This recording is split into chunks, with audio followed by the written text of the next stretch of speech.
Good morning, you beautiful bastards. My name is Ronan. This is the Little Seal English podcast, and today we are going to talk about the word turn over. An absolutely beautiful, high level English word. Now, you should absolutely grab a pen and paper because this is a really unplanned podcast. I read a news story, I made a podcast about the headline. In this podcast, I also talk about doing drugs. I talk about antisocial behavior. I even talk about gentrification. And if you don't know what that means, you will know by the end of this podcast.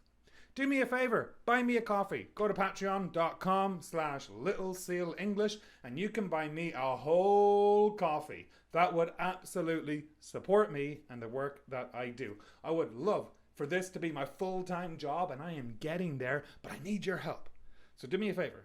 Buy me one coffee a month if you can. If you can't, do not worry. I'm still going to be here. I'm still going to be teaching English, making podcasts, making stupid videos and stuff. But if you have an extra couple of bucks a month, I would really appreciate a coffee. If you can't, do not worry about it. And a message for everyone, join my Telegram group. It is 100% free. I teach English there. I teach a lot more English on Telegram than I do anywhere else anymore.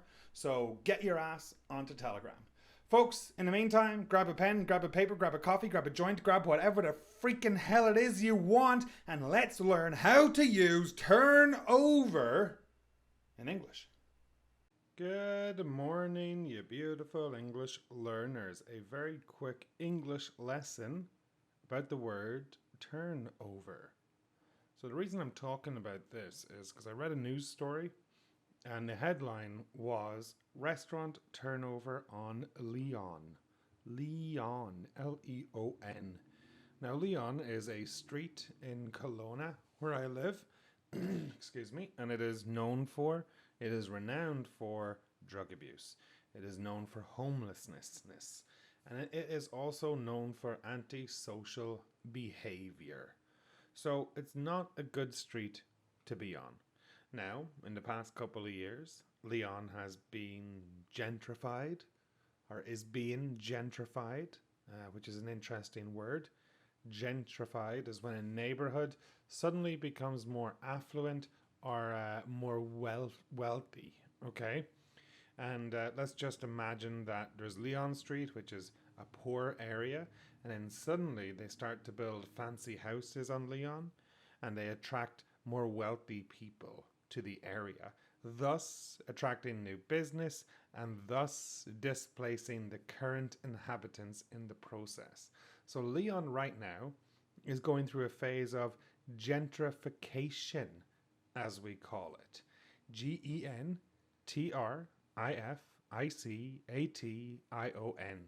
Gentrification. And as a result of gentrification, a lot of the antisocial behavior is becoming less and less and less, but not fully gone by any means at all. Now, there's restaurants on Leon Street, which for the life of me, I have no idea how they have all survived as long as they have, but now it turns out one restaurant is closing its doors and a new restaurant is going to take its place. Now, I've lived in Kelowna for, I think about 8 years now. Coming up on 8 years, I think. 7 or 8 anyways.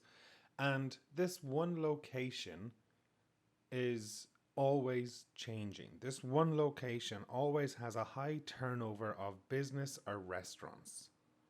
So this location on Leon Street always has a regular turnover of restaurants. That means that no restaurant survives a very, very long time in this area.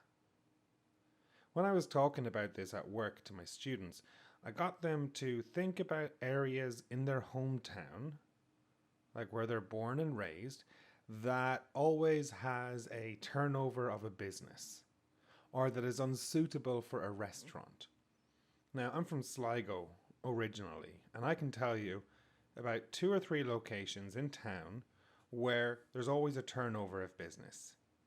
And when there's a turnover of business, a new one opens up and everyone is excited, and give it a couple of months and then there'll be a new business in its location. And that one will open and it'll go through the process of everyone being excited, everyone spending a bit of money, and then after a while it'll die down and eventually that business will die and there'll be another turnover and a new business will come in and take over and the process keeps continuing. That is why I said, for the life of me, I've no idea how many of these restaurants can survive on Leon or why they decide to even open on Leon Avenue in Kelowna. It is notoriously famous for being underprivileged, for being a hub of antisocial behavior, and for just not being a wise business location by any means at all. Now, maybe these people are trying to get their foot in on Leon Avenue now before the gentrification is complete, because I'm talking about gentrification, but it's only starting now. And what I mean by that is they're starting to build high rises on Leon Avenue. When I moved to Kelowna, there was no high rises in the downtown core. Now, in the last couple of years, they've just popped up everywhere. And on Leon Avenue is the exact same. So these high rises are going up, and when they're built, there's going to be a whole new demographic of people in the area, and then I can imagine a restaurant surviving. But at this moment in time, I am not surprised that there is a restaurant turnover on Leon. Now, why is there a turnover? Well, honestly, it's not the most attractive neighborhood to walk down, not the most attractive street or avenue to walk down. You can always smell pee when you walk down it. You can see people injecting drugs. I'm not even joking, folks. I used to work on Leon, and every single day of the week, I'd look out the window and I would see people shooting up. To shoot up. Now, there is a phrasal verb I didn't think I'd be teaching today. To shoot up is when you inject yourself with a drug, generally heroin or something like that, or crack it could be. And these people are literally shooting up on the street. The police drive by, they don't do anything. That's a conversation for another day, and there's reasons why they don't do anything. But you kind of get the picture where the street is not the finest. There are always people sleeping on the street in the middle of the day, no matter how warm or how cold it is. And even at the restaurant or shop entrances, there's always people outside. Now, I have never felt in danger on that street. Never at all. Even though there is a high restaurant turnover, a high business turnover on Leon Avenue, I have never felt in danger. However, I'm also 6'1", bald, with a beard, and weigh about 240 pounds. So there's probably, that might be why I've never felt in danger. I've never heard of any regular citizen getting into bother on this street. But I can tell you right now, I wouldn't want to walk down Leon at night. Not a chance. And now it's winter. And as I'm recording this, the sun is setting and it's not even 4 p.m. yet. So I would not like to be walking to a restaurant on Leon Avenue tonight. It's dark, it's cold, and let's be honest, if you were sleeping outside, you probably wouldn't be in a good mood. So, because of all the antisocial behavior, urination on the street, piss on the street, the smell of urine, the smell of piss, the smell of wee, because of the drug abuse, people injecting, people shooting up, people taking crack pipes everywhere, because of the people sleeping on the street, because of the graffiti all over the place. Every day there's new graffiti on Leon, every single day, and that's like spray paint, or maybe windows are broken or cars are broken into. And so because of all of those, I am not surprised that there is a high restaurant turnover on Leon. So a turnover is when something closes and something else takes its place. If there's a high turnover, it's bad. If there's a low turnover, it's good. Now, I asked my students, what are some reasons why there might be a high turnover or even a low turnover of staff in a business? Now, where I work, there's a low turnover of staff. We do not often get new staff members where I work, and that is a very positive sign. However, I used to work in the private sector of English language teaching. And let me tell you, there is a humongous turnover of staff in that industry because it is toxic, it is terrible, it is horrible, it is a shit industry to work in, the private language school industry. I worked in private language schools and it was like a revolving door of teachers where you'd come in, you'd teach a day, and you'd never go back. It was that bad. Now I'm in my 30s. I'm never going back to a private language school like that. But those language schools have an incredibly high turnover of staff. Why? Terrible salary. A non competitive salary is an absolutely brilliant reason to have a high turnover of staff. When people are pissed off and your salary is not competitive, people are going to leave. No benefits. That was another issue. That was a huge issue. There was absolutely no benefits whenever you work in these jobs. It is very frustrating. When I talk about benefits, I'm talking about health benefits like dental or prescription, maybe. Prescription means that the insurance company will cover, say, 80% of your prescription medication, which is unbelievable. But when you work in the private language industry, the language school industry, there are no benefits for you, no pension for you. You barely have employment insurance. And in my experience, there was never a good relationship between management and staff. There was always a terrible relationship between management and staff in the private language school industry. And because of all of those, because you're not paid for planning, because you're not paid for correcting, because you're not paid for jack shit in those places, there's a high turnover of staff. People will do it just to make a quick buck and be gone. But make no mistake about it, and I'm sure some of you are listening to this and you attend private language schools, maybe in Canada or elsewhere. Let me tell you right now, they are not good places to work. And as a result, a huge turnover of staff. Now, why would there be a low turnover of staff in a business? Well, simple. A strong sense of job security. Absolutely. If you have a strong sense of job security, you're not going to want to go anywhere. You don't want to ruin it. You got a good thing going, don't fuck it up.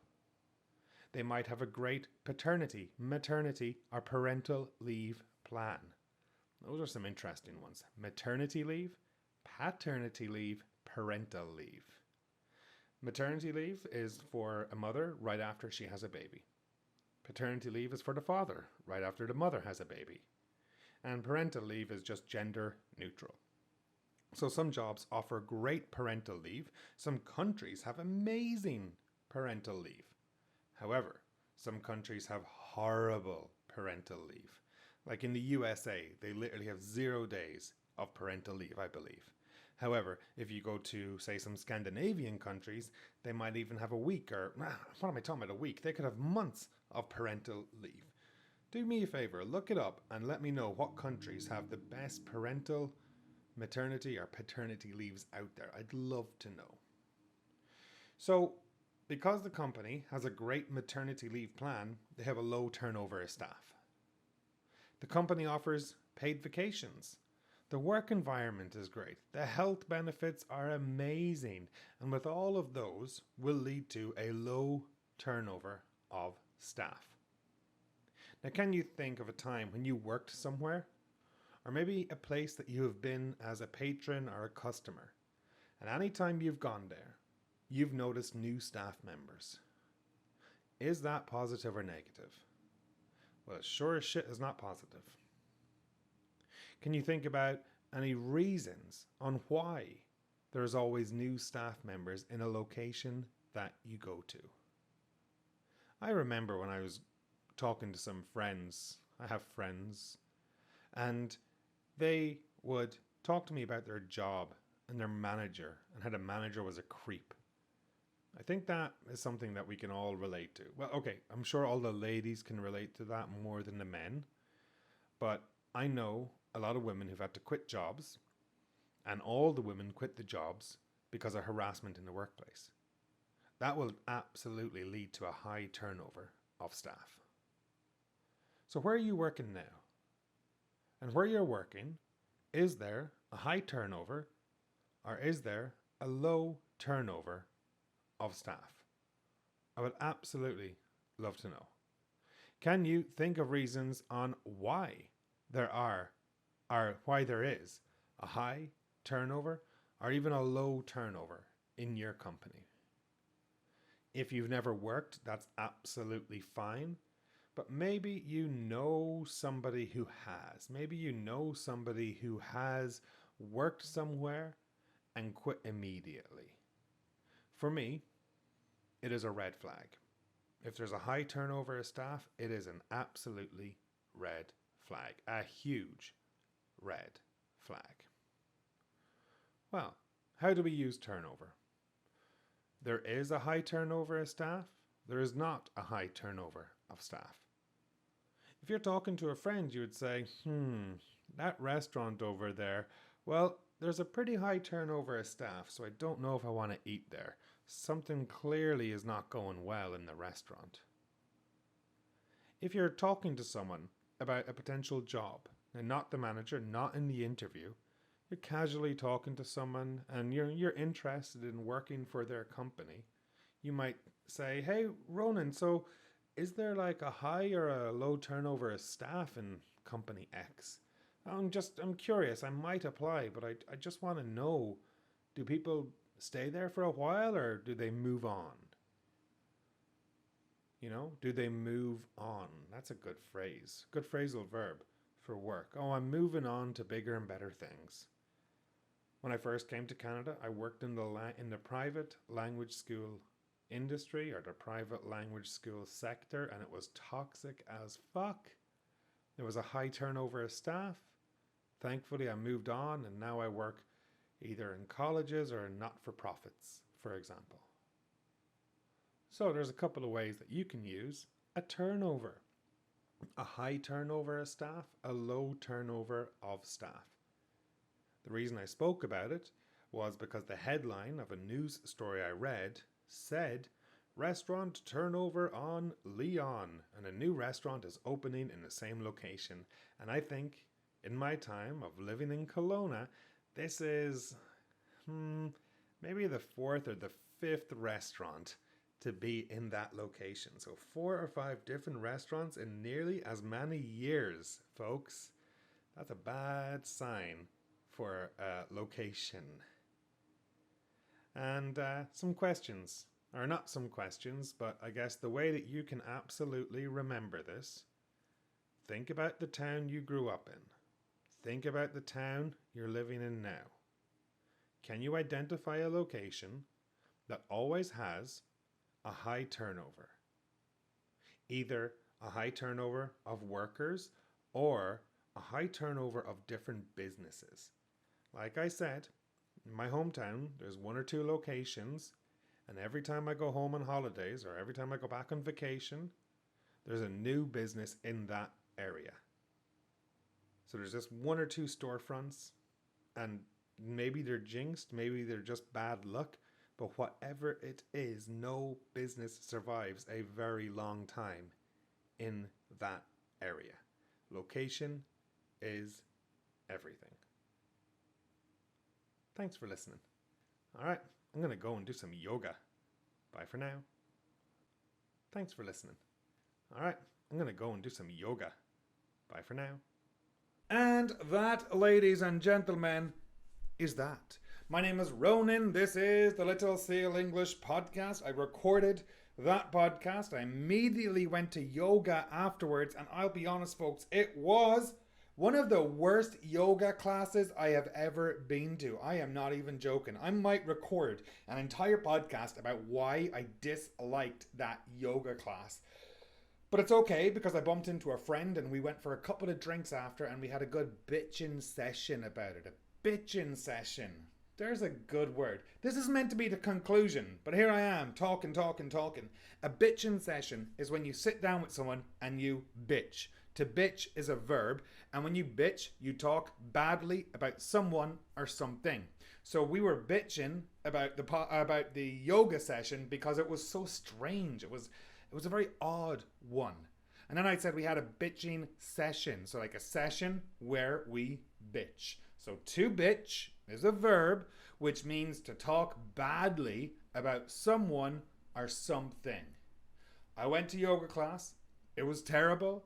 It was one of the worst yoga classes I've ever been to, but it's okay because me and a buddy went to the bar after, had a couple of drinks, and had a good old bitching session about the yoga class. All right, folks, before this turns into another full podcast, I'm going to hit the road. I'm going to upload this video. And in the meantime, please do me a favor, check out my website. Buy me a coffee if you want. That would be sweet. Otherwise, I hope you're happy. I hope you're healthy. Go jump in a lake. Scream as loud as you can from the top of a mountain. And most of all, be happy and be healthy. Talk soon. Bye.